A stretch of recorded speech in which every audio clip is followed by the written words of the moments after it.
मुंबईच्या चेंबूरमध्ये मेट्रोच्या बांधकामाचा काही भाग हा रहिवासी सोसायटीवरती कोसळलाय आणि यामुळे एकच खळबळ उडाली आहे। सुरक्षा रक्षकाच्या रूमवरती हा भाग कोसळलाय। या दुर्घटनेत मात्र सुदैवाने कोणतीही जीवितहानी झालेली नाही।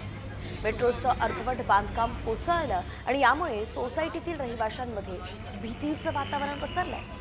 वडाळा कासार वडवली मेट्रोचं काम सुरू असतानाच हा अपघात झालाय।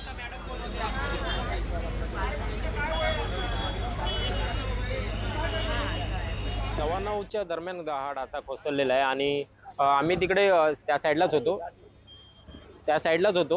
तर ते कामगार काम करत होते, 5 कामगार होते, त्याचे कामकाज करत होते आणि जो असा खाली खाली आला तो इकडे या झोपडीवर पडला आणि नशीब ते लटकलेले होते, सेफ्टी बेल्ट घातलेले आणि हेल्मेट पण घातलेले त्या कामगारांनी, तर नशीब त्यांना लागलं नाही। आणि आम्ही धावत आलो आणि इकडे वॉचमन बसलेले असतात, ते वॉचमन काका आहेत, तर यांना बघायला आलो आम्ही कोण लागलं का नाही, तर काही लागलं नव्हतं दुर्दैवाने, काही जीवितहानी झालेली नाही।